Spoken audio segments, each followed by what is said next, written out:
Bueno, buenos días a todos y muchas gracias por la asistencia a esta conferencia de prensa sobre el ingreso mínimo vital. Es la cuarta opinión que realiza la IREF. Es una rueda de prensa, como es habitual. Hará una presentación inicial la presidenta, Cristina Herrero, y posteriormente hará otra presentación entrando más en detalle el director de la División de Evaluación, José María Casado. Después haremos turno de preguntas y, como lo suelo decir al final, lo digo al principio, pues siempre recomiendo que, además de la documentación que tenéis, que es una presentación y la nota de prensa, luego profundicéis en lo que es la opinión, porque podéis encontrar siempre más información interesante. Y sin más, Presidenta. Gracias, Pablo. Buenos días, bienvenidos a la IREF. Siempre es un placer veros. Y en esta ocasión, como ha señalado Pablo, el motivo es la presentación de nuestra evaluación anual del ingreso mínimo vital. Como sabéis, venimos evaluando esta prestación pues desde su establecimiento. Llevamos ya más de 4 años evaluándolo y lo hacemos con arreglo a un calendario que publicamos desde el primer momento, donde preveíamos que iba a ser una evaluación de alcance progresivo, de la mano también de la ampliación normativa que esta prestación tuvo desde su creación. Estamos ya en la cuarta opinión. Como todos los años, lo que hacemos es actualizar los principales datos y conclusiones de los módulos anteriores y incluimos algún elemento nuevo en la evaluación. En este año, lo que nos corresponde, según este calendario, es evaluar los efectos del IMV sobre el empleo, y hemos incluido 2 recuadros que ponen el foco en 2 temas muy relacionados precisamente con el tema que tenemos que evaluar este año. Y es, por un lado, analizar la permanencia de los beneficiarios en la prestación, en el IMV, y ver qué factores pueden afectar a la duración de esa permanencia, y también evaluar los efectos que en los 12 primeros meses de vigencia está teniendo el incentivo al empleo que acompaña al IMV. Y ya solamente nos queda por hacer una opinión. Solamente nos queda la opinión del año que viene, con arreglo a este calendario, donde analizaremos, como veis, la complementariedad y solapamiento con otras prestaciones no contributivas. Hombre, algo ya hemos ido diciendo en opiniones anteriores. En especial tenemos el análisis que se hizo el año pasado, por ejemplo, sobre las rentas mínimas, y alguna otra pincelada hemos ido dando, pero bueno, ahora haremos un análisis más en profundidad, y también haremos una comparativa internacional en términos de la eficacia y la eficiencia de este tipo de prestaciones en otros países europeos. Bien, en el transcurso de este calendario se nos encargó, en el ámbito del Spending Review 2022-2026, que evaluásemos el IMV, algo que ciertamente nos sorprendió, que nos mandaran a través del Spending Review evaluar el IMV, puesto que lo estamos analizando al amparo de la normativa de la prestación desde hace 4 años. Pero bueno, en cualquier caso se nos ha encargado, y la forma en la que nosotros hemos decidido afrontar ese encargo es hacer una recapitulación de lo que hemos aprendido durante estos años que lleva la prestación con nosotros. Y lo cierto es que, teniendo en cuenta que solo nos queda una evaluación dentro del calendario que teníamos previsto, y dado que además nos encargan este Spending Review, en el que vamos a hacer un poco un análisis, una reflexión sobre lo que hemos aprendido y lo que ha pasado durante todos estos años, pues yo creo que es el momento de preguntarnos si es necesario que la IREF siga evaluando anualmente el ingreso mínimo vital. Y yo creo que del Spending Review va a salir esa conclusión. ¿Por qué? Porque es cierto que, como ahora veremos, se han producido avances, eso es innegable. Pero no es menos cierto que tenemos identificados, yo preparando la presentación, hacía un poco de historia de lo que hemos venido diciendo, y desde las primeras opiniones ya detectamos algunos problemas estructurales en el ingreso mínimo vital, y ya hemos venido formulando las correspondientes propuestas. Y ahora veréis que en las propuestas que nuevamente formulamos 4 años después están básicamente las que dijimos desde el principio.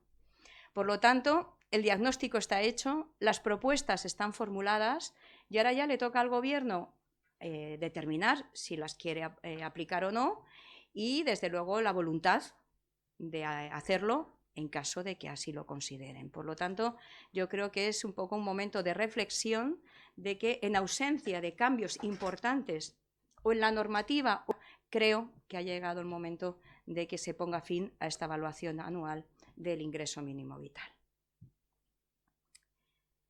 Bien, yo decía, algunos avances se han registrado y eso lo venimos constatando todos los años.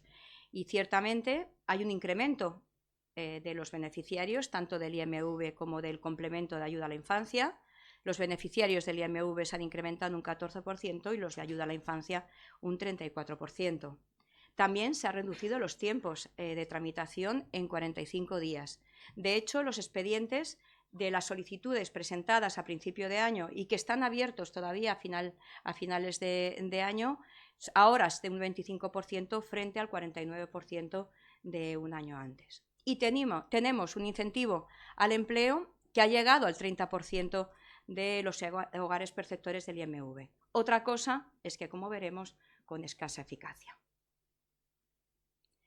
Pero yo decía que realmente existen unos problemas estructurales que están detectados, algunos desde la primera opinión, pero todos, desde luego, desde la segunda.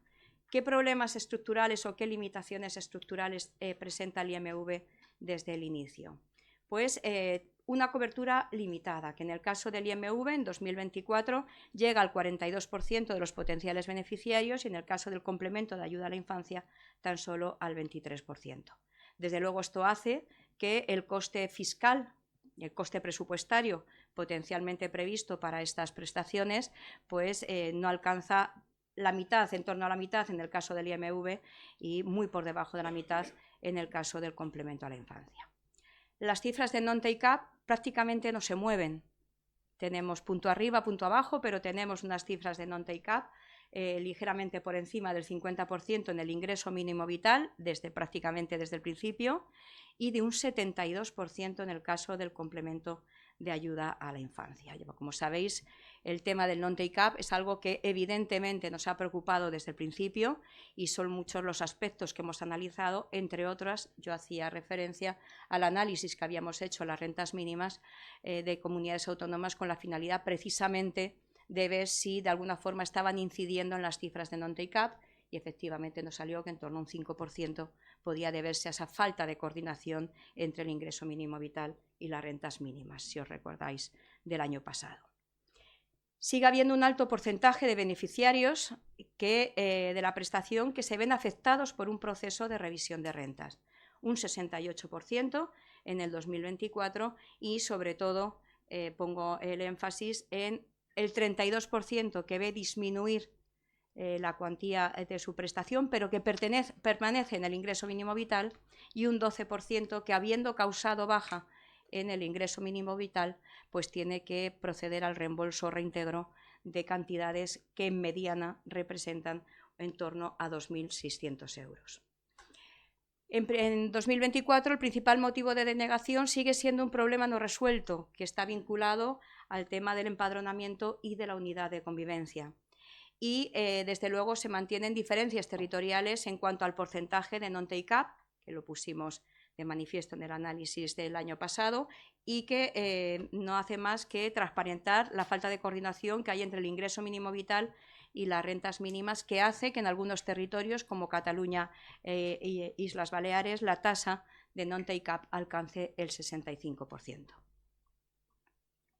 Bien, esto en cuanto a la actualización de lo que hemos dicho en opiniones anteriores. Ahora pasamos al elemento que entra en la evaluación, que son los efectos del ingreso mínimo vital sobre el empleo. 3 cifras. El ingreso mínimo vital disminuye en 3 puntos la probabilidad de trabajar, lo que representa una caída del 12% respecto al porcentaje de titulares con trabajo antes de recibir el IMV. En cuanto a días trabajados, el IMV reduce en 0,6 días al mes el número de días trabajados, lo que representa una disminución de un 11% respecto al promedio de días trabajados antes de recibir el IMV. Pero estos son promedios, pero si tenemos en cuenta las características, pues podemos ver que en el caso de los hogares monoparentales con nómina alta y menores de 30 años, estos porcentajes del 12% y del 11% respectivamente superan el 20% en ambos casos. Respecto a la calidad del empleo, sí que es verdad que el ingreso mínimo vital aumenta en un 3% la probabilidad de tener un contrato indefinido entre los beneficiarios empleados, entre los beneficiarios que mantienen su vinculación laboral. Estos resultados no nos sorprenden porque, desde luego, la literatura académica lo que nos dice es que prestaciones de último recurso, como es el ingreso mínimo vital, pues afectan o pueden afectar a la oferta de trabajo. ¿Y cómo lo hacen? A través de aumentar el denominado salario de reserva, es decir, el salario mínimo al que un trabajador está dispuesto a aceptar un empleo. Y eso, desde luego, puede tener efectos desincentivadores en el mercado laboral. Ahora bien, estos efectos hay que contextualizarlos en otros efectos que tiene positivos la existencia de estas prestaciones, tanto en el ámbito laboral como en el ámbito no laboral. Evidentemente, el tener precisamente esta prestación facilita poder rechazar empleos precarios, permite búsquedas laborales más selectivas que permiten un mejor emparejamiento entre el trabajador y el empleo, proporciona una estabilidad que puede acabar redundando en una mejora del rendimiento del trabajador y ofrece oportunidades para la recualificación profesional. En definitiva, tiene efectos también positivos respecto a la vida tanto laboral como no laboral. Bien, pues vinculado a estos efectos del ingreso mínimo vital sobre el empleo, AIREF incluye dos recuadros. Uno tiene que ver con la permanencia de los beneficiarios en la prestación. Y lo que observamos es que un 90% de los beneficiarios permanecen en la prestación más de 12 meses. Este porcentaje es de un 75% para los beneficiarios que permanecen más de 24 meses y un 60% de los beneficiarios permanecen en la prestación más de 3 años. Aquí, como luego veremos, nos enseñará José María, hemos analizado varios determinantes de esta permanencia porque lo que está claro es que la probabilidad de abandonar la prestación es menor cuanto más tiempo lleves en la misma. Y aquí afectan elementos como, por ejemplo, que no hayas percibido un salario, que no hayas trabajado en los 6 meses anteriores al inicio de la prestación o que estuvieras cobrando rentas mínimas o el tamaño de la nómina del IMV o, por ejemplo, el tipo de hogar. Todas estas consideraciones ahora nos las enseñará José María. Pero lo cierto es que si vemos el tiempo de permanencia en la prestación y si tenemos en cuenta que los efectos desincentivadores sobre la oferta de trabajo que he señalado anteriormente que tiene el IMV se mantienen, no se han modificado desde que está en vigor el incentivo al empleo, pues ambos factores nos llevan a que se nos planteen serias dudas sobre la eficacia del incentivo al empleo, que tiene precisamente la finalidad de mitigar este efecto desincentivador que tienen prestaciones como el IMV sobre la participación laboral. Y lo que nos hemos encontrado es que en los 12 primeros meses desde la entrada en vigor, este incentivo no ha generado impactos significativos ni sobre las tasas de participación ni sobre la intensidad laboral. Y uno podría pensar que a lo mejor lleva poco tiempo y que es una cuestión de esperar a que tenga un mayor rodaje. Pero lo cierto es que tenemos evidencias suficientes de que estos efectos, esta falta de efectos, se producen básicamente por problemas en el diseño que no se van a solucionar por el paso del tiempo. Y por lo tanto pedimos que haya una reformulación completa de este incentivo. Y me explico.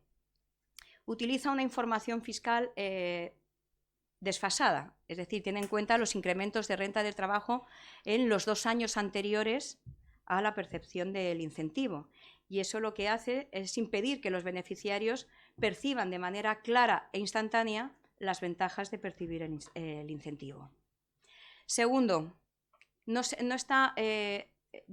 tiene ningún grado de flexibilidad o adaptabilidad al momento en el que se produce la incorporación laboral o vinculado a la intensidad de la jornada. Dicho de otra forma, no tiene elementos que fomenten que te incorpores antes al mercado laboral o que se incremente la intensidad de la jornada. Y finalmente, no hay una duración garantizada, por lo que hay una falta, genera una inseguridad en los beneficiarios sobre la permanencia en el beneficio y sobre las regularizaciones que va a tener en su renta, en la prestación, transcurridos varios años desde el momento en que se inició el incentivo. Desde luego, todos estos elementos de diseño hacen difícil que este incentivo sea eficaz como elemento para disminuir la incidencia que en términos de incentivos tiene una prestación como el ingreso mínimo vital en el mercado de trabajo.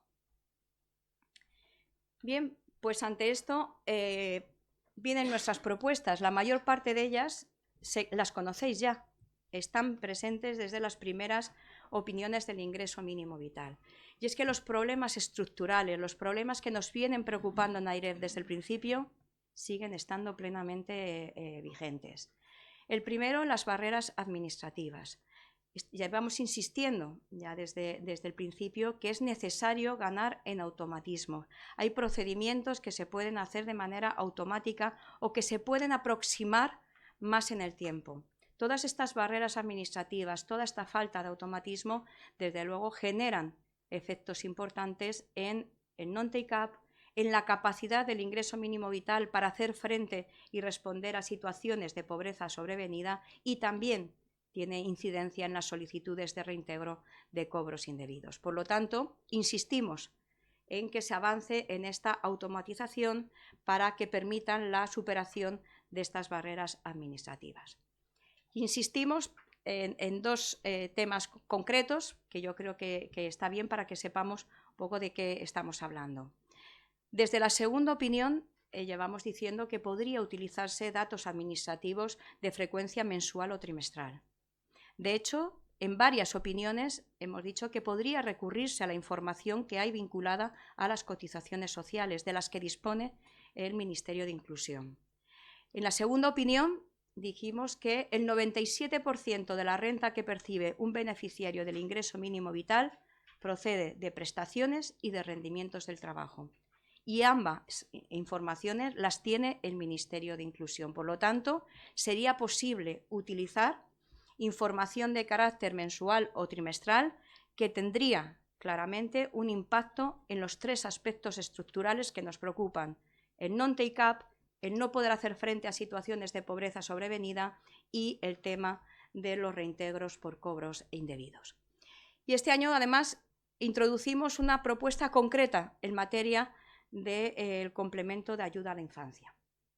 Y es que nos parece que merece la pena hacer esfuerzos en este ámbito.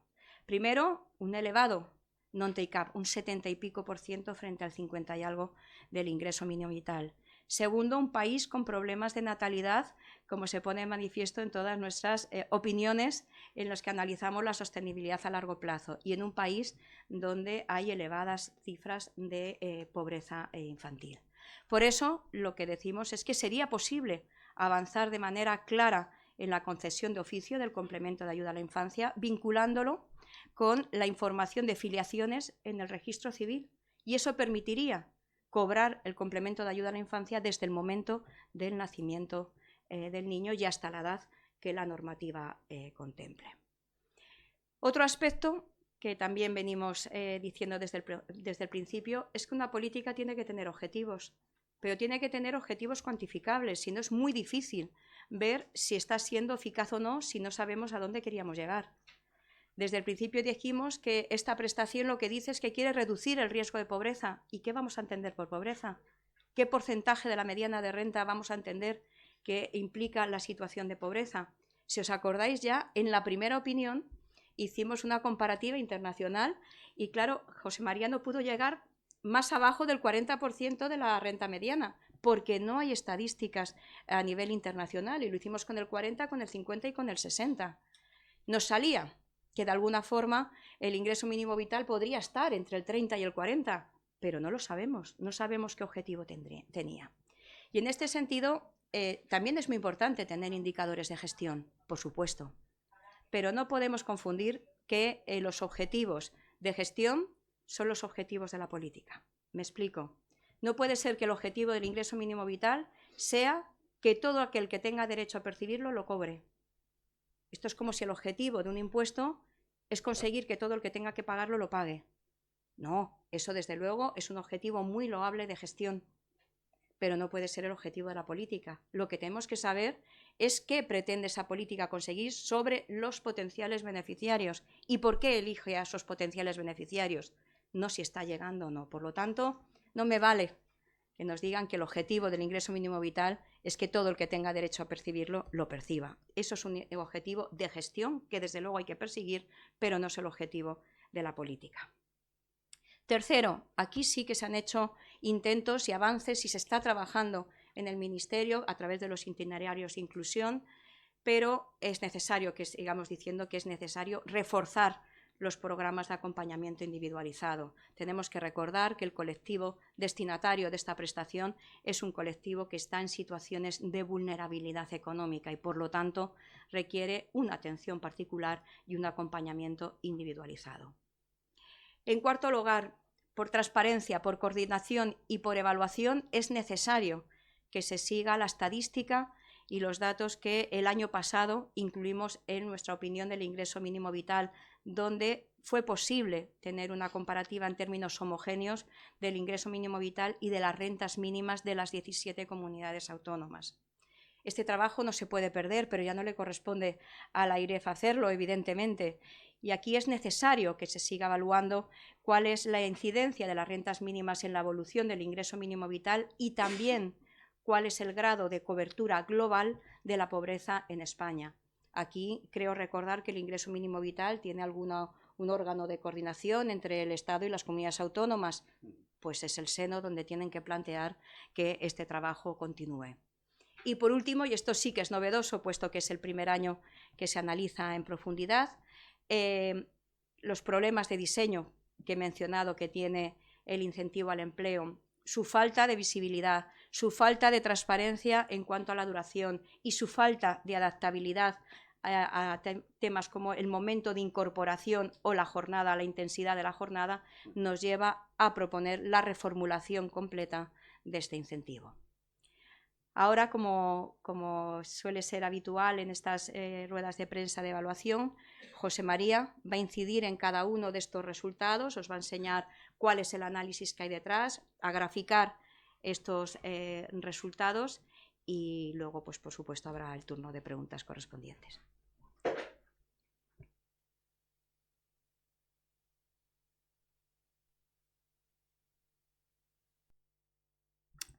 Muy buenos días. Paso, como señalaba la presidenta, a ilustrar los hallazgos de esta evaluación y señalados en la presentación anterior. Fundamentalmente me voy a centrar en el ejercicio de empleo, en el ejercicio del impacto del ingreso mínimo vital en el empleo.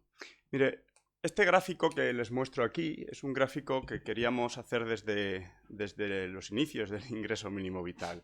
Es un gráfico que lo que ilustra es la respuesta a una pregunta simple, pero que creemos que teníamos que resolver, que es: el ingreso mínimo vital empieza en el año 2020. Entonces la pregunta es, de la gente que entró en el año 2020 en el ingreso mínimo vital, ¿quién sigue en el ingreso mínimo vital a día de hoy?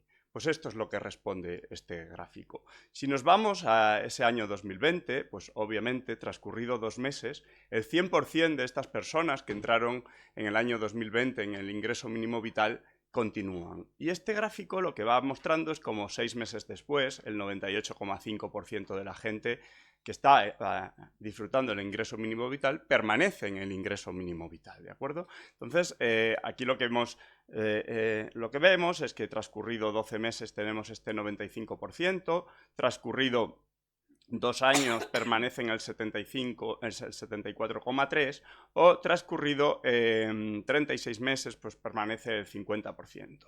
Bien, pero obviamente no solamente entraron en el ingreso mínimo vital la gente en el año 2020, sino que han continuado entrando en el ingreso mínimo vital. Si por ejemplo vemos los del primer los del primer semestre del 2021, obviamente vemos una línea que es más cortita al final, porque claro, para ellos solamente han transcurrido 36 meses desde que entraron.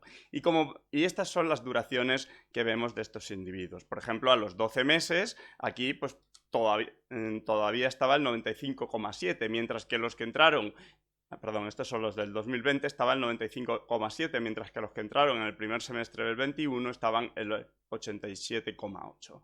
¿De acuerdo? Esto es lo que muestra este gráfico. Como pueden ver, luego están los que entraron en el 2020, en el 2023, y como pueden ver, las duraciones, obviamente, el gráfico se va acortando, porque el segundo semestre del 2023 pues han transcurrido menos meses hacia adelante. Pero...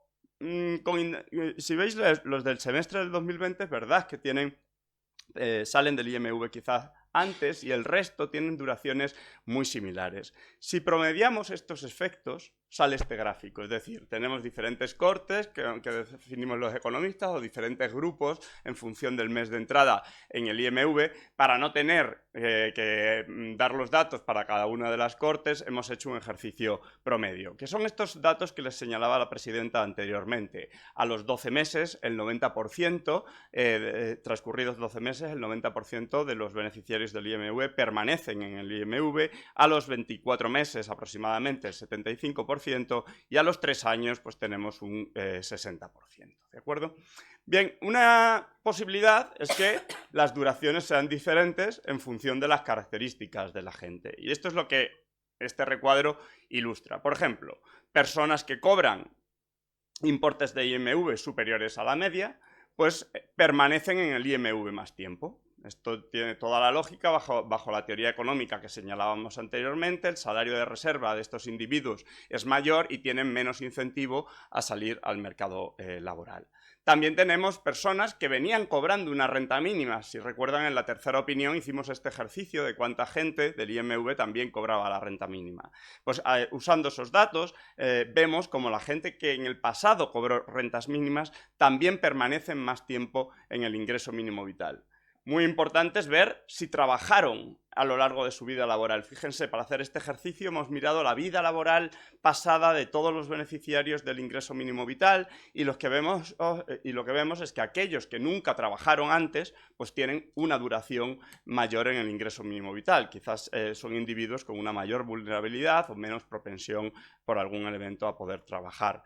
Y otro ejercicio que hemos hecho es por número de adultos. Cuanto más adultos hay en el hogar, pues menor es la permanencia en el ingreso mínimo vital. Cuanto menos son el número de adultos, mayor la duración.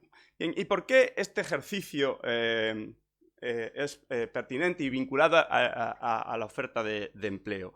Bien, pues porque si uno ve estos resultados, una pregunta que surge es, bueno, si permanecen este tiempo, ¿será porque han decidido a lo mejor en alguna medida que ya no van a trabajar y entonces van a permanecer en esta prestación a futuro? Y eso es lo que intenta responder esta evaluación, con este módulo de los efectos en el empleo del ingreso mínimo vital. Es importante señalar que estamos ante esto que en evaluación de políticas públicas denominamos un efecto causal. No les voy a aburrir mucho con metodologías, pero consiste en extraer, podemos ver que los individuos trabajan o su probabilidad en el empleo bajan por otras razones que no sean el ingreso mínimo vital. Un ejercicio causal solamente consiste en intentar extraer de esa menor probabilidad que observamos cuánta se debe a el ingreso mínimo vital. Y para ello hemos contado con el universo de datos con el que hemos trabajado, que ha sido muy amplio. Fíjense, hemos definido dos grupos. Lo que hacemos es comparar dos grupos. Aquellos que reciben el ingreso mínimo vital, y vemos toda su vida laboral y qué ha pasado a lo largo de los meses, si han decidido trabajar, no trabajar, con qué intensidad, en qué tipo de contratos, con aquellos que, con el universo de todos los hogares, digamos, de la primera decila de renta, es decir, el 10% más pobre, que en términos de renta, que no recibe el ingreso mínimo vital. Pero no estamos hablando de unos pocos. Hemos pedido a la Tesorería de la Seguridad Social el universo de vidas laborales, es decir, todos los españoles que están en la primera decila de renta. Y lo que hacemos es comparar su evolución con un ejercicio que denominamos contrafactual, con una metodología que es Stagger Intervention y bla, bla, bla. Pero lo importante es que miramos el resultado en 4 variables. En la probabilidad de trabajar, si ha aumentado o ha disminuido, en los días trabajados, en la modalidad de contrato, si tienen un contrato temporal o un contrato indefinido, en la jornada, en el tipo de jornada y en las bases de cotización. A continuación paso a mostrar los resultados para algunos de estos outcomes. Pero por si todavía no nos ha quedado claro muy bien cuál es el ejercicio de comparación, claro, les muestro estos gráficos. Vamos a centrarnos en estos 2 primeros de aquí, en los 2 de arriba a la izquierda. Este gráfico de aquí muestra la probabilidad de trabajar de los individuos que no reciben el ingreso mínimo vital, es decir, toda esta decila 1 que teníamos, es decir, el 10% más pobre que, en términos de renta, que no recibe el ingreso mínimo vital. Y lo que vemos es que desde la entrada en vigor del ingreso mínimo vital pues lo que vemos es un incremento en la probabilidad de trabajar. Si ven ustedes, esto se interpreta como que el 35% de los hogares de la decila 1 pues trabajaban en el año 2020 y ha ido aumentando este porcentaje hasta el 45%. ¿De acuerdo? Estamos en un periodo de expansión económica en el que, como todos sabemos, el empleo ha mejorado. Por tanto, es lógico que observemos esta mejora del empleo. Pero estos de la derecha son ese primer grupo, los primeros que entraron en el ingreso mínimo vital, y vemos qué porcentaje de ellos trabajaban. Pues la línea roja discontinua muestra el momento en el que empezaron a cobrar el ingreso mínimo vital, y lo que vemos es que también desde ese momento, pues esto ha aumentado del 35% a el 40% aproximadamente. Es decir, también los beneficiarios del ingreso mínimo vital mejoran su situación en el empleo. Pero como pueden ver, mejoran menos. ¿De acuerdo? Entonces, el ejercicio que estamos haciendo, en términos, el ejercicio que estamos haciendo es comparar los ritmos de crecimiento de un grupo versus otro. Es decir, tenemos una persona que ha recibido el ingreso mínimo vital, vemos cómo va su evolución en el empleo y la comparamos con los individuos que no reciben el ingreso mínimo vital. Pero lo que vemos es si esas pendientes, esos crecimientos, son diferentes. Bien, hasta aquí la explicación metodológica de cómo hacemos esto. Lo importante es el resultado. Claro, como han visto ustedes, el ritmo de crecimiento del grupo de los que no se benefician del ingreso mínimo vital ha sido mayor que el de los que se benefician. Por tanto, ya vemos una diferencia favorable a favor del grupo de los que no se benefician del ingreso mínimo vital. Y eso es lo que muestra este gráfico de aquí. ¿Qué es este gráfico de aquí? Pues los puntos de desincentivo laboral en la probabilidad de trabajar que genera el ingreso mínimo vital. ¿Qué es el 1, el 2 y el 3, el 4? Pues los meses transcurridos desde que cobro el ingreso mínimo vital. Entonces, ¿qué es este punto 6? Pues esos son los 3 puntos que señalaba anteriormente la presidenta. Es decir, transcurridos 6 meses, el ingreso mínimo vital reduce la probabilidad de trabajar en 3 puntos. ¿Y 3 puntos cuánto es? Pues es una disminución de la probabilidad de trabajar del 12%. ¿De acuerdo? Es decir, esos 3 puntos con respecto a lo que trabajaban antes supone una caída de un 12%. Bien, para analizar la robustez de este resultado, lo que hacemos es, ¿se acuerdan del primer gráfico, no? Hemos visto los individuos que entraron en el 2020, en el 2021, en el 2022. Pues aquí lo que hacemos es calcular este efecto para los que han entrado en cada uno de los meses hacia adelante. Es decir, los que entraron al inicio del ingreso mínimo vital en el 2020 y mes a mes el efecto que encontramos. Y lo que vemos es que da igual, en la mayoría de los meses encontramos este efecto desincentivo negativo en la probabilidad de empleo. Es un ejercicio de robustez, porque este es un efecto promedio de todos estos entrantes. Pero aquí lo que miramos es, con independencia del mes de entrada, todos los individuos que han ido entrando, identificamos efecto desincentivo en el empleo. Pero este gráfico nos sirve para una cosa más. La presidenta señalaba anteriormente que a partir del año de enero del 2023 se puso en funcionamiento por parte del Ministerio un instrumento para intentar evitar este efecto desincentivo. ¿De acuerdo? El ingreso mínimo vital es compatible con el empleo y además tiene un incentivo al empleo. Entra en vigor al final, en este gráfico, ven aquí en diciembre del 22, pues entra en vigor aquí. Y lo que vemos es que en los 12 meses siguientes, perdón, en las cortes que han entrado en los 12 meses posterior, continúa el efecto negativo. Es decir, lo que esperaríamos si estuviera funcionando el incentivo es que este puntito de aquí se hubiese ido aquí arriba. Es decir, que el incentivo sería tan poderoso que ya no viésemos efecto desincentivo. Pero eso no lo vemos. Vemos como si no hubiese pasado nada. A partir de enero del 2023 continúa el efecto desincentivo. Bien, aquí ven el resultado en días trabajados. Aquí lo que les he señalado antes es la probabilidad de trabajar. Y la probabilidad de trabajar disminuye un 12%. ¿Cuánto disminuyen los días trabajados? Pues volvemos a encontrar efecto significativo y negativo. Se reducen 0,6 días al mes, que constituye un 11%. Por cierto, no he señalado una cosa en estos gráficos de aquí, y es...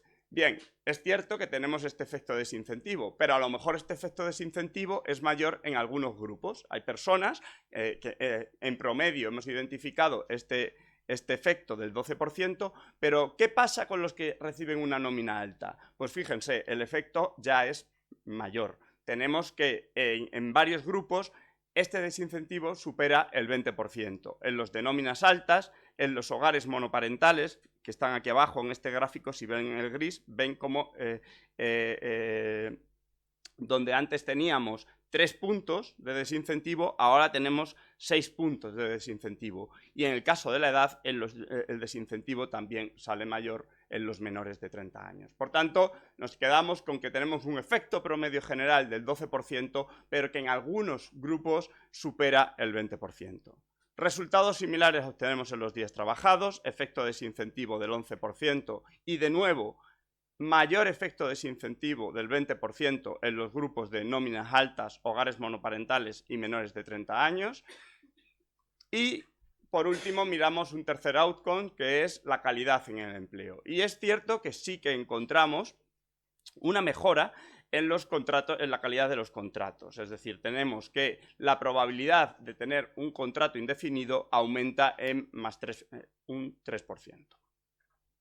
Bien, ¿es esto normal? ¿Es un resultado común en la literatura? ¿Está AIREF encontrando un resultado que no se ha visto nunca? Pues no. Es un resultado que que está muy presente en la literatura. Casi todos los papers académicos o encuentran un efecto en algunos subgrupos específicos o incluso en el promedio general. Nosotros encontramos efecto en el promedio general y también en algunos subgrupos específicos. Aquí hemos hecho una revisión de la literatura que, por supuesto, no voy a detallar, pero sí quería poner el foco en un artículo en particular que ha salido este mes, pero sobre todo porque utiliza una metodología diferente a la nuestra, porque todos los anteriores encuentran un efecto similar con la misma metodología, y también porque está hecho en Barcelona. En Barcelona se hizo un ejercicio experimental entre el año 2017 y 2019 que se le dio una prestación similar al ingreso mínimo vital a una serie de personas, y se compararon los grupos entre beneficiarios y no beneficiarios. Bien, pues este artículo, recientemente publicado, encuentra un efecto desincentivo del 22% en la probabilidad de trabajar. Este 12% que nosotros encontramos, ellos encuentran un efecto mayor del 22%.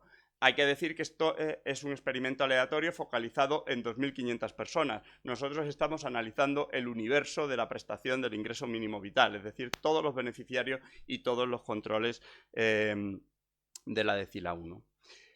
Por último, señalar los efectos de este programa que señalábamos anteriormente. En el año 2022 se aprueba el Real Decreto 789/2022, que es un Real Decreto que lo que hace es introducir un incentivo al empleo del ingreso mínimo vital.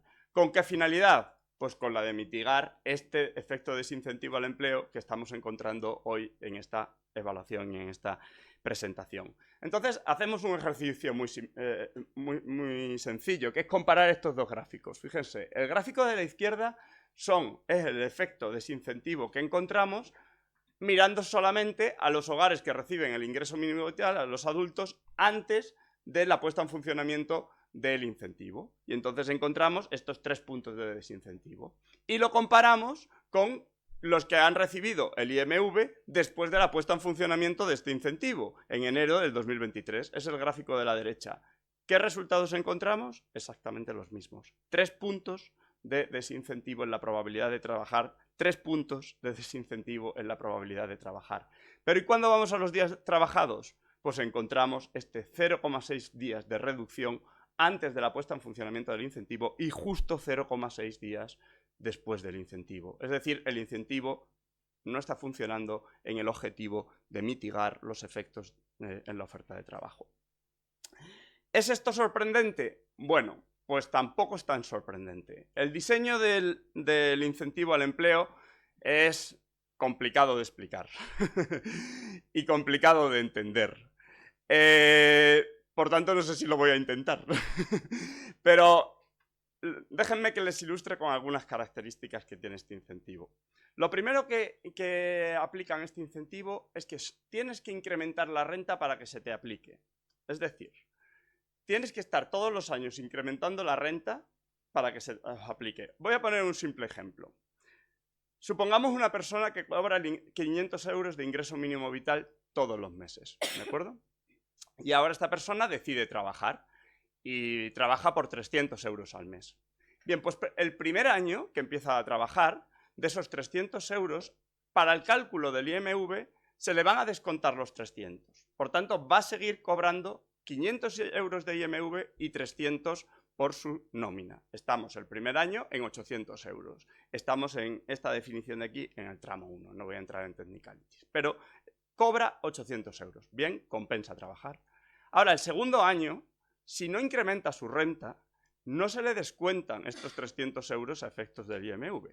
Por tanto, se le computan 300 euros y cobrará de IMV solamente 200. Por tanto, vuelve a cobrar 500 euros. Vuelve a la casilla de salida. Es decir, en este contexto, el individuo está trabajando y le han reducido el IMV en 300 euros. Por tanto, pasa de cobrar 500 a cobrar 800 y vuelve otra vez a cobrar 500. Y permanecerá cobrando 500 el resto del tiempo hasta que no incremente su renta otra vez. Por tanto, claro, es un incentivo que si la gente lo piensa, dice, bueno, me compensa trabajar, pero por un año, porque luego ya vuelvo al nivel previo del ingreso mínimo vital. Pues para esto a lo mejor no me incorporo, ¿de acuerdo? Entonces, esto es un posible, este diseño, creemos que es un diseño que no es muy atractivo para aumentar la oferta laboral. Pero además tiene otros inconvenientes que señalaba la presidenta anteriormente. Esto no es visible. La gente tiene, o sea, sabemos todos que para que un incentivo tenga efectos, el individuo lo tiene que percibir de alguna manera. O le tienen que enviar un cheque a casa, o le tienen que garantizar durante un tiempo, 3 años, 4 años, 5 años, que lo va a recibir. También tiene que ser más potente al principio y luego lo que llamamos los economistas un phasing out, es decir, que al principio cobres mucho, pero luego progresivamente, a medida que pasa el tiempo, se te vaya desconectando. Tiene que tener algún tipo de vinculación también con la intensidad laboral, no es lo mismo que me incorpore a tiempo parcial que a tiempo completo, pero lo más importante de todo es lo que señalábamos al principio. Tiene que ser visible. El individuo tiene rápidamente que identificar que esto le merece la pena. Por tanto, no me paro en las propuestas. Por supuesto, como resultado de esto, planteamos una reformulación completa del diseño del ingreso mínimo vital y si quieren, aquí hemos puesto a redacción de algunos de los ingredientes que creemos que tiene que tener este nuevo diseño, que ya se han señalado, que sea visible para los potenciales beneficiarios, que sea transparente en la duración, que los individuos sepan cuánto tiempo lo van a cobrar, que sea modulable según el modelo de la incorporación laboral y según la intensidad de la jornada laboral. La segunda, se ha explicado ya, no me voy a parar tampoco, venimos señalando, y con esto sí que acabo, varios problemas del ingreso mínimo vital en términos de su eficacia y eficiencia. Problemas que el año pasado hicimos también una compilación y que probablemente a finales de este año en el Spending volvamos a recordar. Yo destacaría 3, los problemas de coordinación con las rentas mínimas y con otras prestaciones. Esto reduce la eficiencia y eficacia del ingreso mínimo vital. Una definición de renta vinculada, como se ha señalado, al año anterior.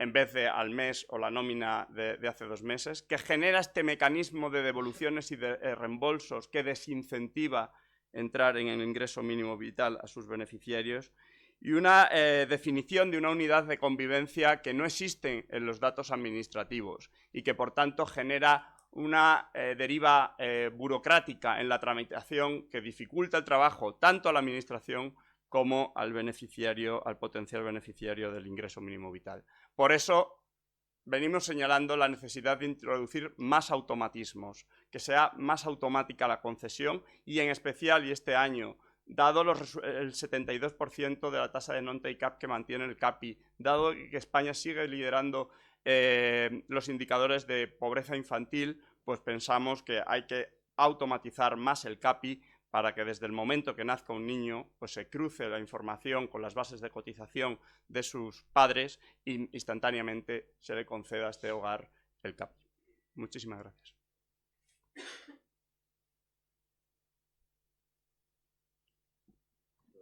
Perdón. Muchas gracias. Es que tenía un mensaje de María. Bueno, empezamos la rueda de prensa. Como siempre, por favor, os identificáis el nombre y medio.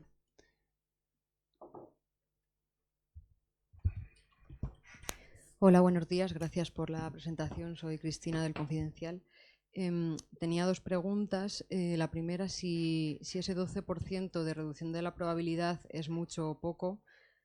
Es complicado definir esto, pero bueno, si en comparativa con los estudios internacionales, si hay una metodología parecida, si se puede decir en qué franja está.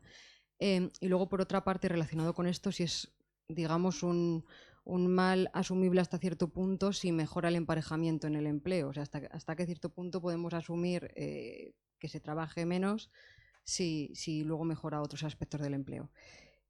Y bueno, ya por lo que ha comentado antes Pablo, si nos podéis decir qué dice Seguridad Social al respecto, pues gracias. No. Sí, no sé qué tiene un mensaje de día. No, pero de otra manera. ¿Quién está en Seguridad Social? ¿Quién es la persona de Seguridad Social? ¿María qué? Mayo. Ah, no me acuerdo. Yo tengo su móvil. No pasa nada.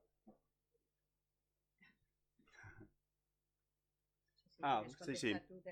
Vale, sí. Entiendo, sí. Bueno, pues el 12%, o sea, por señalar o por dar algún dato más, hemos dicho un 12% y en subgrupos específicos un mayor efecto. En los del salario superior a la media, los que reciben un salario superior a media, encontraríamos un efecto desincentivo del 23%.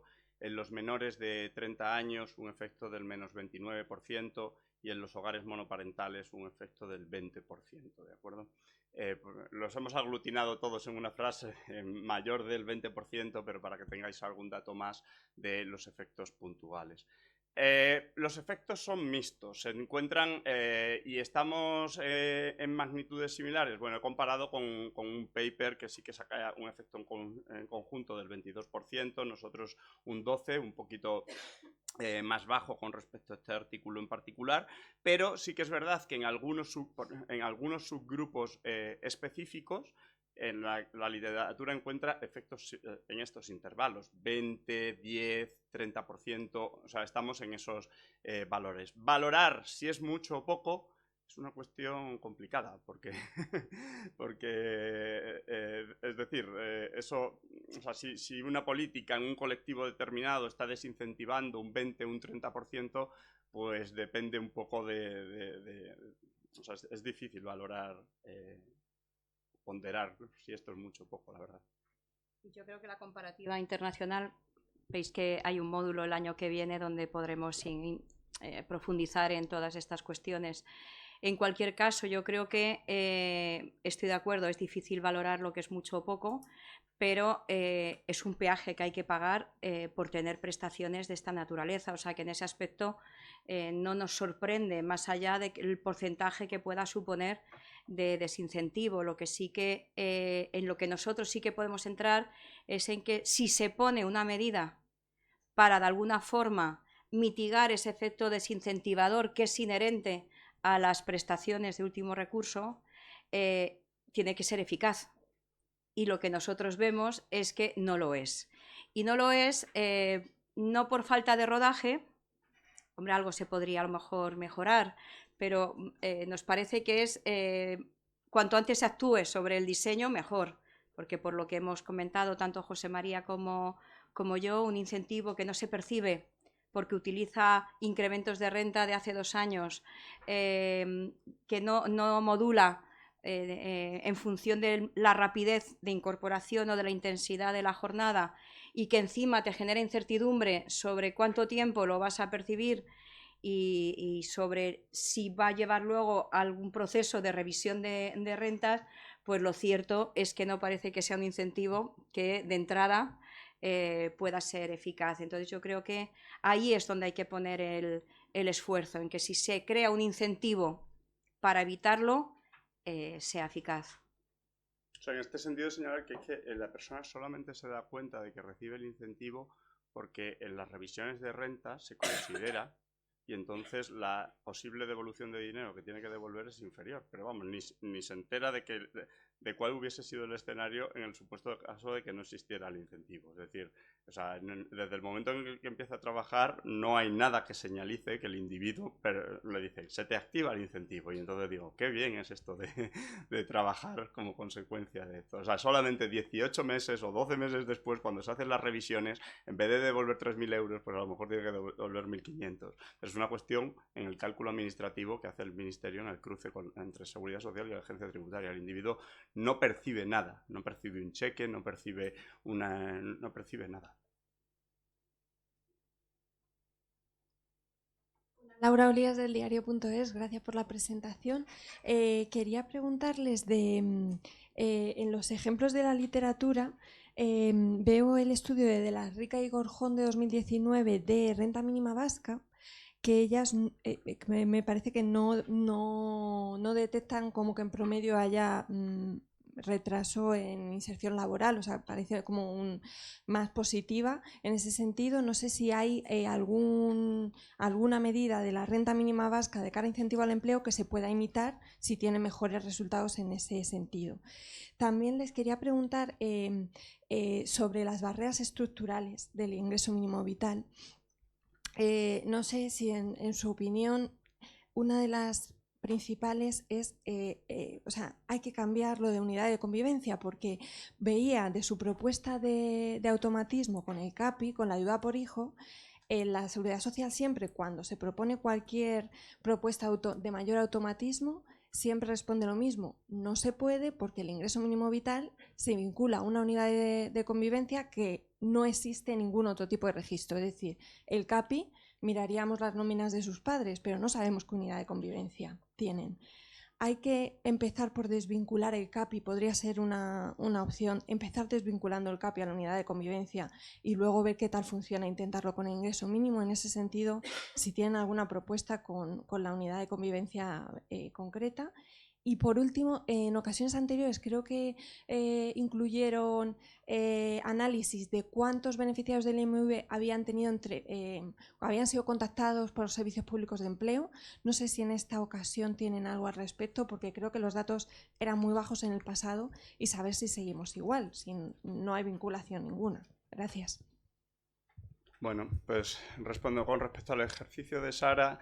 A ver, es verdad que con todas las cautelas metodológicas de que siempre estamos ante metodologías diferentes, con poblaciones País Vasco versus el conjunto de España y todo esto, aquí señalábamos que es verdad, es de estos casos donde en el promedio general no encuentra efectos, pero en subgrupos específicos sí, y lo señalábamos aquí, o sea, 0,2 puntos para las mujeres, 1 punto para los menores de 30 años y 0,2 para las personas de baja cualificación. Además, ellas sí que encuentran, esto no lo hemos hecho nosotros, un efecto positivo de vincular el ingreso mínimo vital con las políticas, la renta de garantía básica con las PAEs, con las políticas activas de empleo, de forma que efectivamente esto en otras evaluaciones de la AIREF ya lo hemos identificado, cuando las políticas activas de empleo caen sobre colectivos extremadamente vulnerables, son grupos focalizados de baja empleabilidad y por tanto tienen efectos positivos. Por tanto, ese resultado, el año que viene vamos a evaluar un módulo sobre la conexión entre el ingreso mínimo vital y otras prestaciones, otros subsidios y otras políticas, ¿de acuerdo? Y entonces en ese momento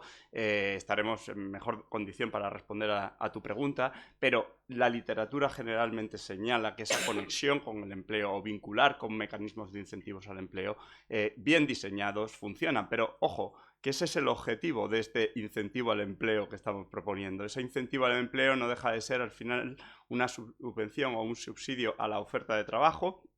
Las políticas activas de empleo fundamentalmente actúan por el lado de la demanda, el incentivo a la demanda, en el sentido de que podría ser que las empresas tuvieran menos incentivos a contratar a determinados colectivos vulnerables y cierta activación por ese lado, también por el lado de las PAEs, podría ser positiva. Pero insisto, no, estoy haciendo una revisión de lo que hace la literatura, pero no estoy diciendo que esos efectos fuesen positivos en el caso de ingreso mínimo vital, porque no lo hemos analizado. La segunda pregunta sobre la unidad de convivencia. Pues es que sí, la respuesta es sí, hay que rediseñar la unidad de convivencia, lo venimos diciendo desde el principio, es decir, estamos en una unidad de convivencia que no existe en los datos administrativos. Por tanto, por utilizar un símil, se le traslada la carga de la prueba al beneficiario. El potencial beneficiario es el que tiene que aportar toda la información sobre la definición de una unidad de convivencia que la administración no tiene. Es decir, es una unidad de convivencia compleja, que cuando la comparamos además con la de otras prestaciones, como el subsidio de desempleo, pues es más compleja que la definición de unidad de convivencia del subsidio de desempleo. Por tanto, es lo que hace que al final pues, estemos en este intervalo de 150 a 200 días en la tramitación de un expediente del ingreso mínimo vital, porque trasladamos la carga de la prueba a el potencial beneficiario. Por tanto, desde el principio venimos diciendo que la unidad de convivencia se tiene que simplificar a algo que la administración tenga, no a algo que tenga que aportar. Y quien tiene que reforzar, si quieren hacer más compleja o más garantista esa definición de la unidad de convivencia, lo que tiene que fortalecerse son mediante cruces de información la administración para llegar a esas unidades de convivencia más complejas. Es decir, si queremos incluir a muchos más miembros, será porque tendremos un registro administrativo que contemple esa unidad de convivencia. Y, por supuesto, si lo hemos dicho ya en opiniones anteriores, para el ingreso mínimo vital, por supuesto para el CAPI. Es decir, lo que estamos diciendo este año es que en cuanto nazca un niño en el registro civil, se cruce con una información de la unidad de convivencia que la administración pueda tener y automáticamente se le empieza a conceder el CAPI. Pero, o sea, elevaría tu pregunta a mayores, no solamente los circunscribimos al CAPI, sino venimos desde hace tiempo señalando esto, porque todo ese refuerzo, tanto en el tema de la unidad de convivencia como de que la renta esté más en tiempo presente, es lo que hace posible estos automatismos y es lo que hará posible que ese non-take up, que está por encima del 50% en el caso del IMU y por encima del 70% en el CAPE, se reduzca de forma significativa. De hecho, en relación con precisamente la simplificación de la definición de renta, llevamos haciendo también propuestas y además es que ahí son fáciles. Es decir, aquí pues tendríamos que definir una unidad de convivencia que no existe, pero es que en el caso de la renta, lo he señalado, lo que hicimos fue decir, bueno, el 97% de la renta que recibe un beneficiario del IMV, la información está disponible de forma prácticamente inmediata en la administración, porque lo que reciben son prestaciones que o bien gestiona el propio ministerio o bien se tiene conocimiento de ella a través de la tarjeta social digital. Y luego tenemos mensualmente las cotizaciones y las bases de cotización, y eso es el 97% de la renta. Y eso permitiría reducir el non-take up, como señala José María, y permitiría también que el IMV de verdad fuera eficaz para hacer frente a situaciones de pobreza sobrevenida, que es algo que no está dando respuesta. Bueno, y por supuesto a la revisión de renta, que es que yo creo que son 3 aspectos fundamentales. Pues con algo tan sencillo que ya obra en poder de la administración, pues podría de alguna forma darse pasos en esa dirección.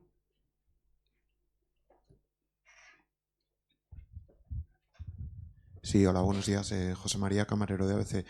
Yo tenía dos preguntas. La primera, ese 12% de desincentivo es un porcentaje, o sea, es una radiografía ahora mismo, pero no sé si es un porcentaje que ha ido aumentando a lo largo del tiempo, no se sabe, o cómo puede evolucionar si no se pone en marcha ningún tipo de medida como las que están proponiendo en esta opinión. Y luego un dato que Seguridad Social normalmente no ofrece con respecto al ingreso mínimo vital, porque ellos hablan siempre de que hay 2 millones y 2 millones y medio, casi 2 millones y medio de beneficiarios. Pero claro, eso es desde que se puso en marcha. ¿Cuál es el número de beneficiarios que existe ahora mismo? O sea, que están cobrando ahora mismo el ingreso mínimo vital. Y con respecto a esto, a la posición de Seguridad Social, creo que lo ha preguntado la compañera antes, pero creo que no lo han respondido. ¿Cuál es la visión que tiene el Ministerio con respecto a este tipo de iniciativas para reformarlo, para incentivar el empleo? Porque la ministra, en las intervenciones que hace, se limita a hablar exclusivamente de que beneficia, de una realidad de que beneficia socialmente, a las familias más vulnerables, a los niños, a la infancia y demás, pero nunca hace mención a esta otra realidad laboral. No sé si tienen algún tipo de feedback o todavía no se lo habían comunicado. Gracias. Si quieres empieza Sí, por esta vale. transparencia. El número de beneficiarios, es que no sé si tenéis la presentación.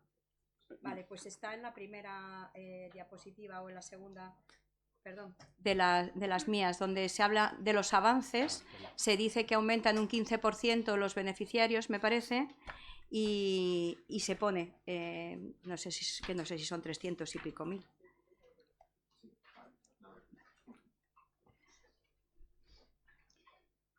A ver, con respecto a si el efecto va a ser mayor a futuro, lo que hemos mirado son desde el 2020 y como veis aquí el efecto por cada corte es bastante estable.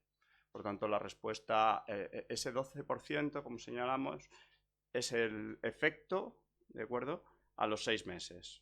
Bueno, a los 6 meses tenemos un efecto de... bueno, la respuesta rápida sería, ha sido estable hasta este momento. No se ha aumentado ni ha disminuido. Eso sería la respuesta rápida, ¿de acuerdo? Entonces, el cómo llegamos a esto que te estoy diciendo es porque en todas las cortes que miramos, entren en el mes que entren, como veis, los efectos son muy similares. Por tanto, si viésemos si en el futuro viésemos que este efecto aumenta, empezaríamos a ver que estos puntitos de aquí se van para abajo, ¿de acuerdo? Es decir, que las cortes futuras se van para abajo y la respuesta es que de momento es bastante estable. Luego, con respecto al número de beneficiarios que los ha enseñado la presidenta, simplemente aclarar y recordar, bueno, por eso este año en el IMV en cifras hemos puesto territorio foral común, o sea, estamos en territorio fiscal común. Es decir, nosotros no incluimos nunca los datos de País Vasco y Navarra. Por tanto, las diferencias en número de hogares beneficiarios entre el Ministerio y nosotros siempre va a ser que nosotros no incluimos País Vasco y Navarra. Y otro elemento importante a señalar en términos de cifras es que nosotros nos quedamos siempre a diciembre del año anterior. Es decir, nuestras cifras son diciembre del 2024 y el Ministerio acaba de publicar ayer o antes de ayer, me parece, las cifras más actuales. Con respecto a lo del Ministerio, yo es que la posición del Ministerio... Una matización, no incluimos el territorio foral porque no tenemos datos, ¿vale? No los tiene el Ministerio y no los tenemos nosotros, lo cual no deja de sorprendernos desde el inicio, puesto que se trata de una prestación del Estado que cubre a todo el territorio nacional. Eso lo dijimos desde la primera opinión, que en ese sentido nos sorprende que de alguna forma, cuando se establece una prestación de estas características, nos exija, ¿no?, ese intercambio y ese suministro de información, y esa es la causa por la que no se hace del territorio foral, no es que AIREF no lo incluya. Y respecto a la postura del Ministerio, vamos a ver, ellos, por ejemplo, en relación con el incentivo, lo que dicen es que lleva poco tiempo, y supongo que cuando le comentéis nuestro resultado, y es algo bastante razonable, yo he empezado diciéndolo, pues a lo mejor alguien puede decir, oye, esto lleva poco tiempo, hay que darle un poco más de rodaje. Lo que pasa es que a nosotros nos parece que los problemas de diseño que tienen poco recorrido va a dar en términos de aumentar la eficacia del incentivo.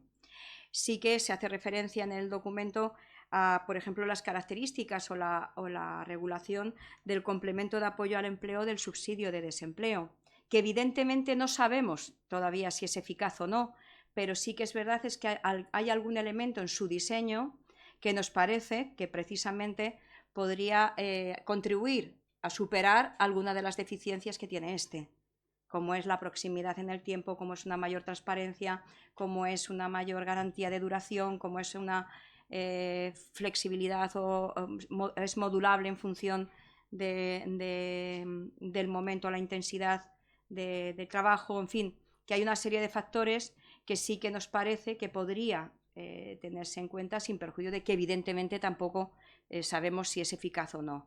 Pero bueno, entiendo que el Ministerio ahí lógicamente lo que pide es tiempo para ver si el incentivo es eficaz o no, pero cuando una cosa tiene problemas en el diseño, pues yo creo que cuanto antes se cambie, mejor, ¿no? Perdona, es que creo que has hecho una pregunta que no te hemos respondido. Siempre nos dejamos una coletilla con respecto a la publicación de los datos por parte del Ministerio. Esto es una de las cosas que nosotros reclamamos en el pasado, que se publique en términos de hogares vivos. Y esto es algo que el Gobierno sí que está cumpliendo. Es decir, es una de nuestras propuestas que sí que se cumplen. Empezaron a publicar en términos no solamente de acumulados, sino en términos reales de los que hoy en día cobran el ingreso mínimo vital.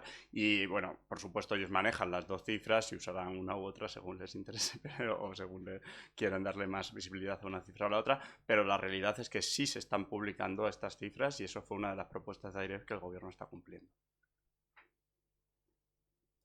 Buenos días, Beatriz Triguero de Voz Populi, gracias por la presentación.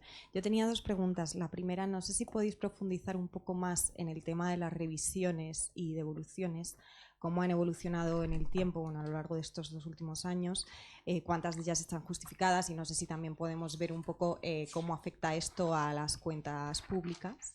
Y luego la segunda pregunta sería sobre los potenciales beneficiarios, ese gap que todavía queda.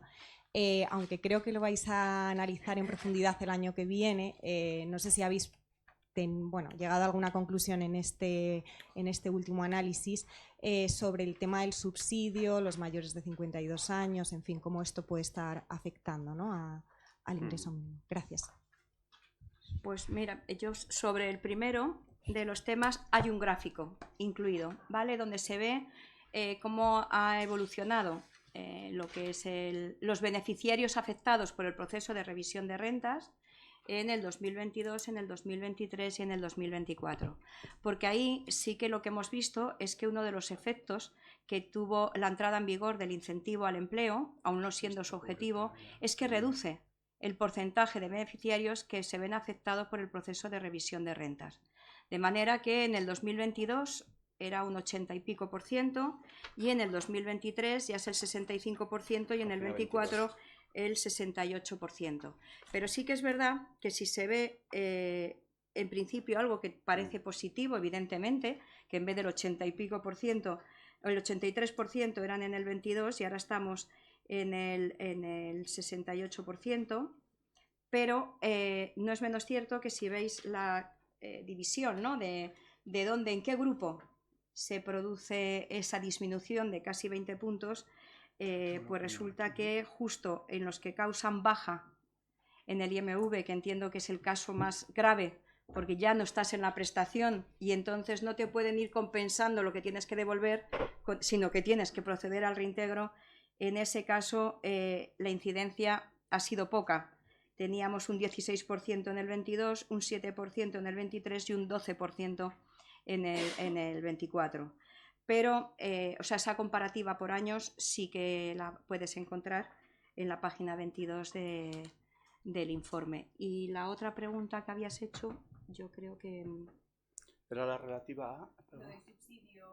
Sí, este año no hemos recalculado esta cifra, lo hemos mencionado anteriormente, pero efectivamente ya comprobado, obviamente el módulo del año que viene se llama la complementariedad del IMV con otras prestaciones y ahí actualizaremos y profundizaremos en esto que señalas. Pero recordando cifras de la primera opinión, lo que pasa es que, ojo, porque es de la primera opinión, esto se puede ver actualizado, pues sí que tenemos una evidencia grande de que hay beneficiarios o teníamos, veremos a ver la evolución temporal, teníamos una evidencia grande de que parte de los que no solicitan el ingreso mínimo vital son personas que están cobrando el subsidio por desempleo. Y por supuesto, en ese colectivo de los mayores de 52 años, pues probablemente esto se intensifique por dos elementos, porque a partir de los 52 años el subsidio es permanente hasta la jubilación, y en segundo, porque como sabéis, pues suponen un 125% para la cotización de la pensión, cosa que el ingreso mínimo vital no tiene. Por tanto, de nuevo, aquí entramos en el juego este de tener compitiendo, por no decir una palabra, a las prestaciones entre ellas, ¿no? Y en ese sentido, desde nosotros que velamos por la eficiencia del gasto público, pues al año que viene pondremos de manifiesto si es eficiente o no tener prestaciones que cubren a determinados colectivos compitiendo entre ellas. Se me ha olvidado decirte la cuantía, cuando he hablado de que sí que está. Bueno, es fácil echar la cuenta de lo que a nosotros nos sale. Si nos vamos a... es que no sé si de aquí... Sí.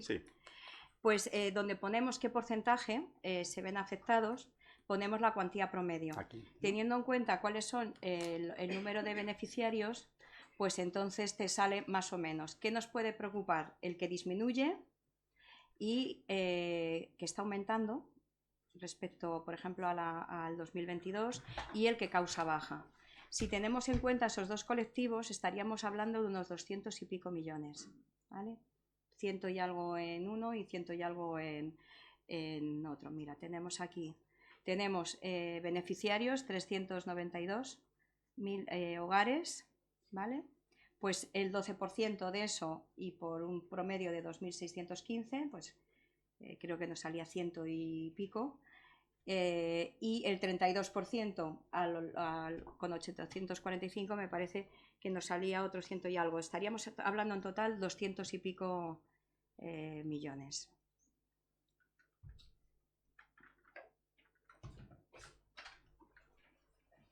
Hola, Cristina Alonso del Mundo. Yo, si me permitís que pregunte por otro tema que también os atañe, ya se han resuelto yo creo muchas dudas sobre esto, y es que no había tenido oportunidad antes de preguntaros. Recientemente el Gobierno, por exigencia o recomendación de la Comisión Europea, ha solicitado que la AIREF realice un segundo examen sobre la reforma de las pensiones. Entonces, simplemente quería saber si, bueno, pues habéis analizado esa petición, si han comenzado esos trabajos para hacer esa segunda evaluación y, en todo caso, si ya tenéis decidido si las transferencias que fueron objeto de polémica en la anterior evaluación se van a incluir completamente en este nuevo examen, si vais a optar por incluir solo una parte como hicisteis en la anterior evaluación o, bueno, si nos podéis adelantar un poco por dónde van a ir los tiros. Gracias. Bueno, pues voy a ver si sé explicar con claridad cuál es la posición de AIREF. No lo entendemos. O sea, ¿realmente alguien piensa que la visión sobre la sostenibilidad del sistema de pensiones cambia en un año? De hecho, no ha cambiado en 3 años. Es decir, nosotros... desde el punto de vista de la sostenibilidad seguimos diciendo lo mismo, que la reforma del sistema de pensiones ha aumentado el desequilibrio en las cuentas de la Seguridad Social en más de un punto de PIB. Y ese diagnóstico lo tuvimos en el 2023 y lo tuvimos en el 2025 y lo vamos a tener en el 2026. Si la sostenibilidad se mide así, como tiene que medirse, es como la dinámica del gasto y del ingreso. Y nos sigue saliendo que el peso de las pensiones sobre el PIB entre el 2022 y el 2050 va a crecer en más de 3 puntos. 3 puntos nos salió en el 23 y 3,4 nos ha salido ahora. Pero el diagnóstico es más o menos el mismo. Entonces, sinceramente, no entendemos muy bien qué se pretende con esto. ¿Cuál es el problema? Que tenemos una regla de gasto en pensiones que no mide nada. No mide la sostenibilidad del sistema de pensiones. Y entonces ahí sí que es verdad que de aquí a un mes, a un año, a lo mejor algo puede cambiar. Lo ha cambiado del 2023 al 2025, pero no por el diagnóstico del sistema de pensiones, sino por el crecimiento económico. O sea, la regla de gasto en pensiones está definida de tal manera en nivel y es por lo tanto tan sensible al momento del ciclo económico en el que se mida, que el paso de 2 años, la mera actualización del crecimiento económico del 22 y del 23, nos llevó a corregir las 8 décimas de medidas que nos hubiera salido pedir 2 años antes. Y ahora nos piden que un año después volvamos a hacer el ejercicio, está hecho. No sé qué nuevos datos vamos a tener. Entonces, primer punto, no lo entiendo. Segundo punto, el tema de las transferencias. Si yo tuviera que hacer la opinión del año que viene, que es que ya no la voy a tener que hacer, cogería exactamente las mismas transferencias que cogimos este año. Ponga lo que ponga la normativa. Yo es que no sé si no se entera muy bien de ni la comisión ni tampoco a nivel nacional. ¿Qué pasó en el anterior Real Decreto?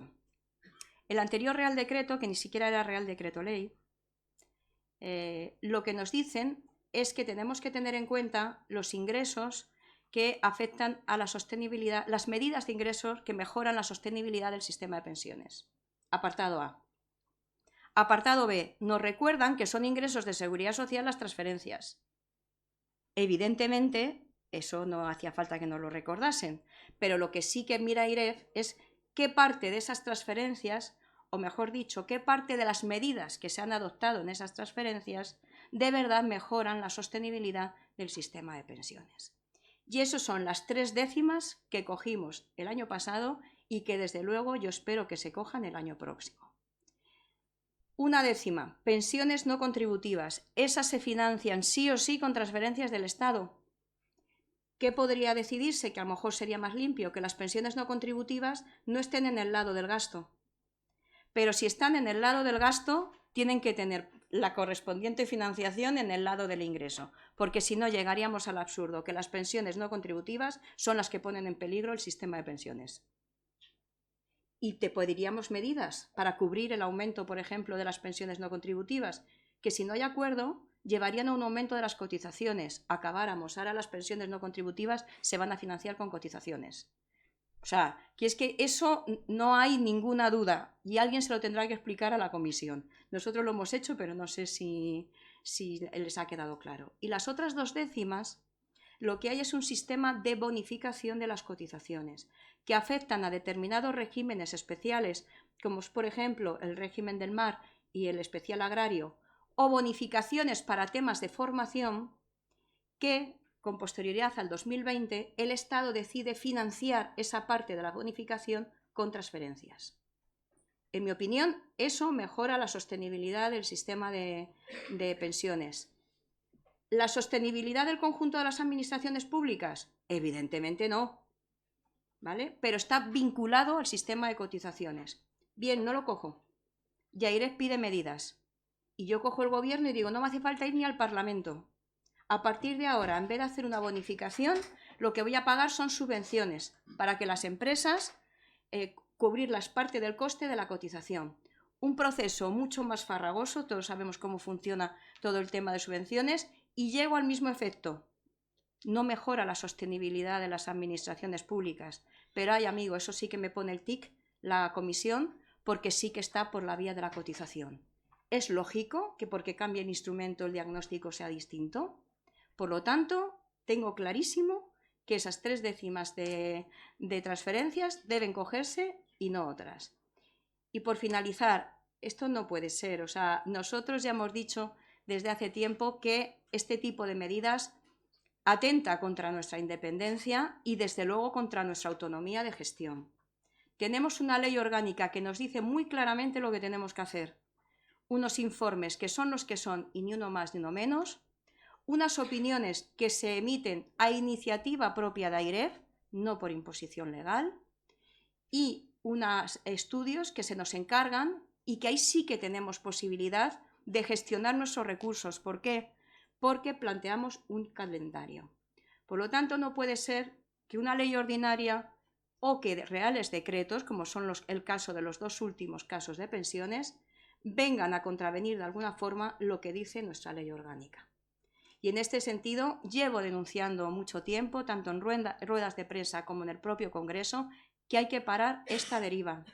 No puede ser que por medio de una ley ordinaria, por la vía de un real decreto, ley o ni siquiera eso, por la vía de un real decreto, se trastoque de alguna forma lo que es el funcionamiento, la autonomía de gestión y, en definitiva, la independencia de la AIREF. Y en este sentido, como veo que siguen proliferando normas, hemos planteado una consulta a la Abogacía del Estado para, de alguna forma, bueno, pues saber exactamente si la interpretación que estamos haciendo es la correcta o no. Una consulta. ¿Esta consulta a la Abogacía del Estado es en concreto por estos dos últimos reales decretos o en general? Pues me puedo remontar a, desde luego, en materia de pensiones ha habido varias, también hemos tenido el IMV, pero hemos tenido también la ley de startups, que ahí siempre la pongo de ejemplo, no sé encontrar la palabra, que nuestra primera cosa, por supuesto nos dicen qué tenemos que evaluar. No, encárgame una evaluación. AIREF ahí lo que hace es presentar un plan de acción donde dice cuál va a ser el alcance de la evaluación, la metodología y el calendario y el precio. Porque recordemos que la AIREF se financia con una tasa que pagan todas las administraciones públicas y, por lo tanto, la utilización privativa de los recursos de AIREF para una política concreta de una administración lleva aparejado el pago de un precio público. Cuando viene por ley no tenemos esa financiación. La ley de startups empieza diciéndonos que tenemos que hacer un inventario, nos dice lo que tenemos que hacer y en qué plazo. Pero además nos dice que tenemos que empezar haciendo un inventario de instrumentos. ¿En serio? La institución fiscal independiente tiene que decirle a la administración cuál es el inventario de los instrumentos con los que cuenta. Hombre, más bien AIREF pedirá, pásame el inventario de lo que tengo que analizar, pero no que AIREF tenga que ir a hacerles el inventario de cuáles son los instrumentos con los que cuentan. Con lo cual, es algo que venimos diciendo desde hace tiempo, es algo que dije en mi última comparecencia ante la Comisión de Hacienda y que, por lo tanto, son gotas que van rebasando el vaso.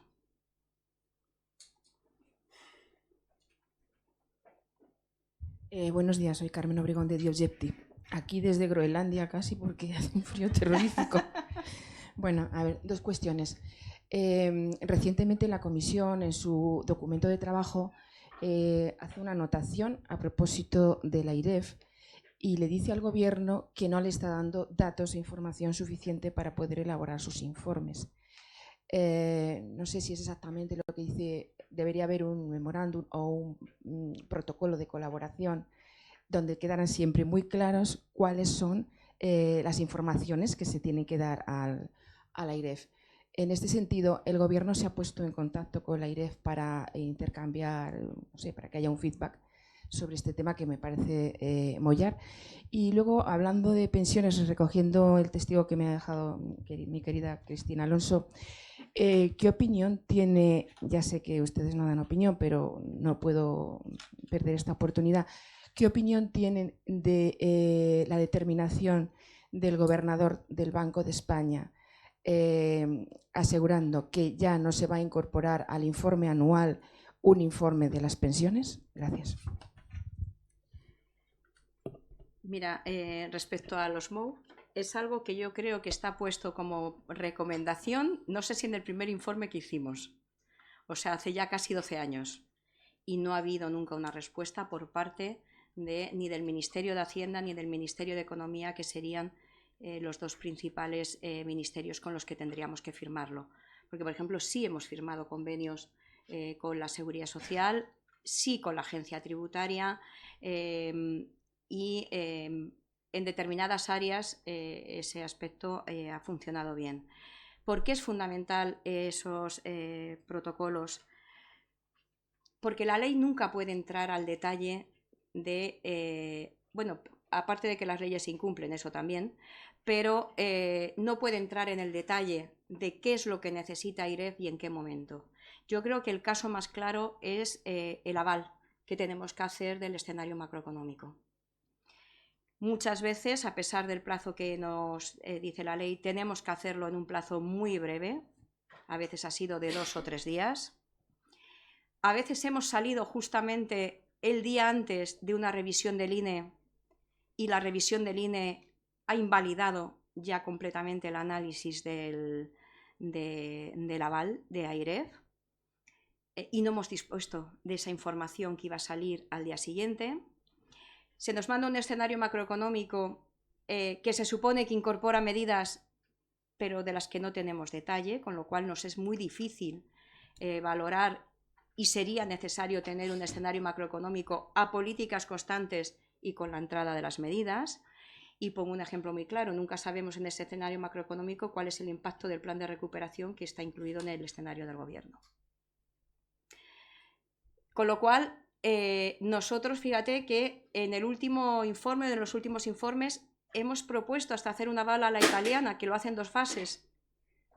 Primero avala un escenario macroeconómico antes de que se conozcan las medidas y luego vuelve a avalar en función una vez que se conocen las medidas. No, AIREF muchas veces avala a ciegas, con arreglo a lo que es nuestro escenario y viendo las diferencias con el escenario del Gobierno. Por lo tanto, claro que es fundamental, y eso la ley no puede recoger qué información tenemos que tener. ¿Qué información tenemos que tener? ¿En qué momento del tiempo tenemos que tenerlo? Y, por supuesto, con las garantías de confidencialidad que ya recoge nuestra ley orgánica, es completamente imprescindible, tanto con el Ministerio de Economía como con el Ministerio de Hacienda. ¿Se han puesto en contacto con nosotros? No. Sobre la determinación de escriba de no incluir un informe sobre yo entiendo que me lo preguntes, pero entenderás que yo no entre en pronunciarme sobre lo que cada institución decide que son materias sobre las que debe o no pronunciarse. Ahí no te puedo decir nada. ¿Qué te parece que el Bundesbank sí lo haga, por ejemplo? ¿Te parece oportuno? Me parece lo mismo, tanto en el Bundesbank como en el Banco de España, que yo me pronuncio sobre lo que creo que AIREF debe decir, en qué momento y en qué materias debe entrar. Lo que decidan otras instituciones no me corresponde valorarlo.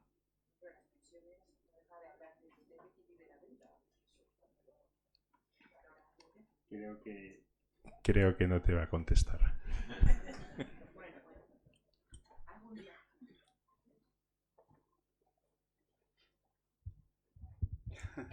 Hola, muchas gracias. Emilio Sánchez del País. Disculpad que me repita, pero es sobre la consulta a la Abogacía del Estado que habéis anunciado. Si nos podéis contar un poco más sobre ello. ¿Qué exponéis en esa consulta? ¿Qué pedís que dirima la Abogacía del Estado? Gracias. Pues mira, por resumir, básicamente que las opiniones son voluntarias y que por lo tanto no nos la puede imponer una ley. Y que los informes son, es que lo dice nuestra ley orgánica, que los informes que tiene que hacer AIREF son los que ahí se dice, ni uno más ni uno menos. Por lo tanto, si uno ve todas las leyes que ha habido en los últimos años y que introducen una evaluación de AIREF, las llaman de todas maneras, la llaman opinión, la llaman informe, la llaman evaluación. Por ejemplo, este Real Decreto nuevo de pensiones dice que se solicitará a la AIREF un informe adicional a los que ya se estaban haciendo. Entonces, lo que nosotros pedimos básicamente es que se aclare la terminología, porque no es baladí. Bueno, lo que nosotros pedimos, yo ya lo he pedido en el Congreso, es que sea muy restrictivo, muy puntual, el que una ley establezca que AIREF tiene que evaluar algo. Eso lo primero. Pero lo segundo es que se aplique bien la terminología y que con independencia de cómo lo llamen, se recuerde lo que dice nuestra ley, y es que los informes son los que son y que las opiniones son voluntarias y que por lo tanto la única vía posible es la de un encargo de evaluación, que eso implica que la AIREF, en el ejercicio de su independencia y su autonomía de gestión, determina qué va a evaluar, cuál es el alcance de la evaluación, cuál es la metodología que va a utilizar y cuál es el calendario, lo que le permite una correcta utilización de sus recursos. Básicamente eso es lo que queremos que nos diga si estamos interpretando bien lo que nuestra ley dice. ¿Qué tal? Buenos días, Margarita Zavala de Onda Cero. Ustedes que han accedido al universo de todos los que reciben el ingreso mínimo vital, he entendido que esta probabilidad de trabajar, que se reduce en un 12%, es porque se rechazan contratos que antes se aceptaban, puede ser, he entendido sus palabras. En el caso de las familias monoparentales, ¿por qué se produce? Tenía esa duda. Y luego, esta mañana Pedro Sánchez en el Congreso ha propuesto extender el sistema de reparto de fondos europeos a la contratación habitual en la administración pública. Sé que ustedes no van a valorar sobre eso, pero sí me pueden confirmar si efectivamente la contratación a nivel europeo es más estricta de la contratación a nivel de la administración pública española. Gracias. A cualquiera de los 3 niveles. Gracias. Con respecto al ingreso mínimo vital, lo que medimos es la probabilidad de salida al empleo. O sea, vemos que los individuos salen menos al empleo.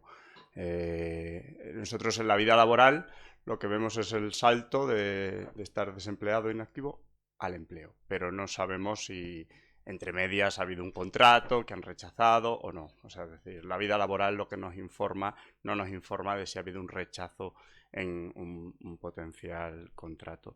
Con respecto a lo de los monoparentales, es un efecto que la literatura viene encontrando de forma recurrente, porque es bastante lógico pensar que el salario de reserva es más importante para estos hogares. Es decir, cuando un hogar con hijos, o especialmente un monoparental, pues una prestación para ellos tiene todavía más valor, en el sentido de que si tuvieran que ir al mercado de trabajo y trabajar, a lo mejor tendrían que pagar un salario a alguien para cuidar a los hijos. Por tanto, en este sentido, es muy habitual en la literatura encontrar que el efecto contrafactual sea mayor en este colectivo específico.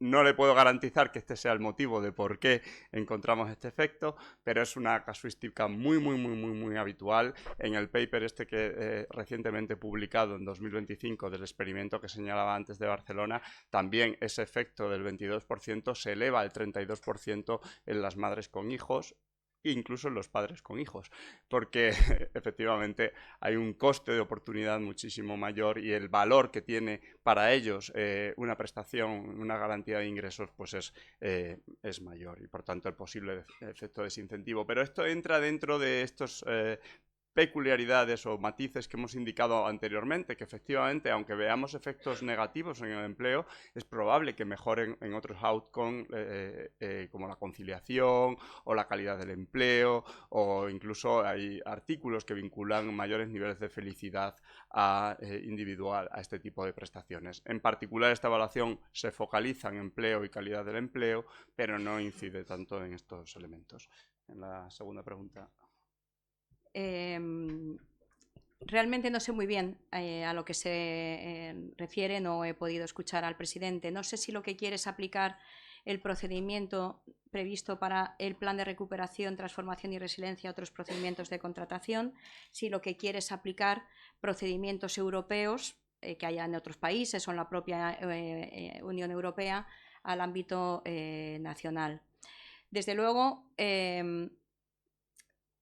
yo creo que procedimientos ya hay. Otra cosa es que lo que hay que establecer a lo mejor es garantías de que esos procedimientos se cumplan.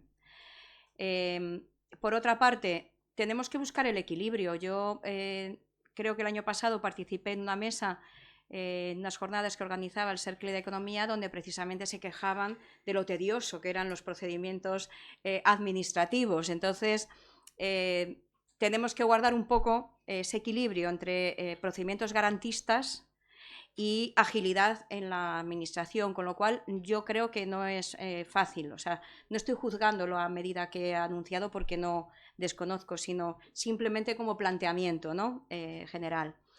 La aplicación del procedimiento de los fondos Next Generation tiene una cosa, a mi juicio, positiva, ¿no? Y es en el sentido de que permite de alguna forma la incorporación de la presupuestación por objetivos que nosotros tanto reclamamos. Aquí, mire, a mí lo que me importa es que voy a medirle que ha cumplido estos hitos y estos objetivos, y eso va en la vía de la agilidad administrativa de la que hablaba.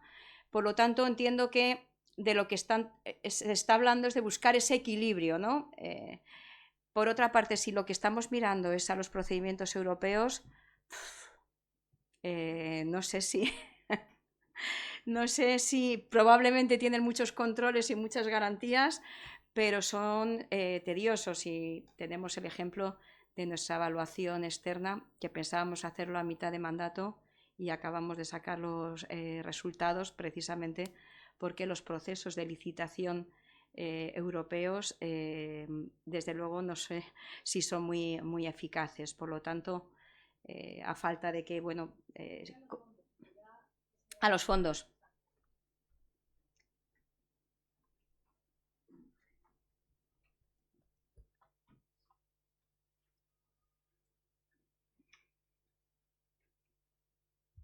Gracias, buenos días. Rosa María Sánchez, del Periódico de Cataluña. No, un detalle sobre esta consulta que han planteado a la Abogacía del Estado y sobre esta opinión que nos están presentando hoy. ¿Esta opinión formaría parte de esos encargos indebidos desde su punto de vista? Que no, ahora mismo no lo sé. Gracias. Vamos a ver. Lo que nosotros pedimos es que se limite mucho que la AIREF entre a valorar otra cosa al margen, podríamos decir, o distinto a lo que ya está previsto en nuestra ley. Y desde luego previa consulta a la AIREF. En el caso del ingreso mínimo vital, esa consulta se produjo. En cualquier caso, es verdad que es por la vía de una opinión, pero no nos dicen en este mes, el día 15, sino que dicen que con carácter anual se evaluará. Y no nos dijeron lo que teníamos que evaluar, fuimos nosotros los que establecimos un calendario. ¿Qué es lo que no encaja en el procedimiento? Lo del pago. Ahora por el spending review sí nos van a pagar precio público por evaluar el ingreso mínimo vital.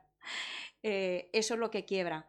Pero es cierto que en el ingreso mínimo vital se habló con la AIREF, se deja abierto a que la opinión es anual, de hecho no siempre procuramos salir más o menos en la misma fecha, pero es verdad que no nos dicen, como en el caso en el mes de junio, en el mes de tal, y el calendario de lo que íbamos a evaluar y la metodología de lo que vamos a evaluar lo hemos fijado nosotros. Pero sí, entraría también en el caso de una opinión que viene puesta por la vía de una ley ordinaria y que por lo tanto sería un encargo de evaluación. Pero tuvo más similitudes con un encargo de evaluación que otras cosas que han pasado con posterioridad.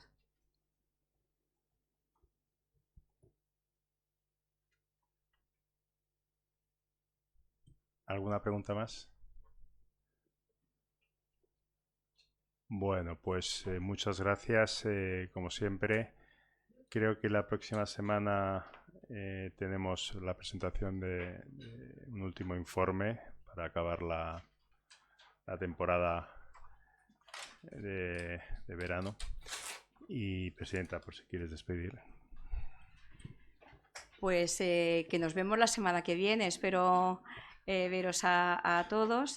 Ya sabéis que es el informe en el que valoramos la previsión de cierre de este año en base ya a los datos de ejecución de los primeros meses del año, y este año tenemos un añadido, y es que se ha solicitado a las comunidades autónomas que incumplieron la regla de gasto el año pasado que presenten planes económico-financieros, que también estamos evaluando en este momento y que estamos haciendo coincidir con la valoración de este informe.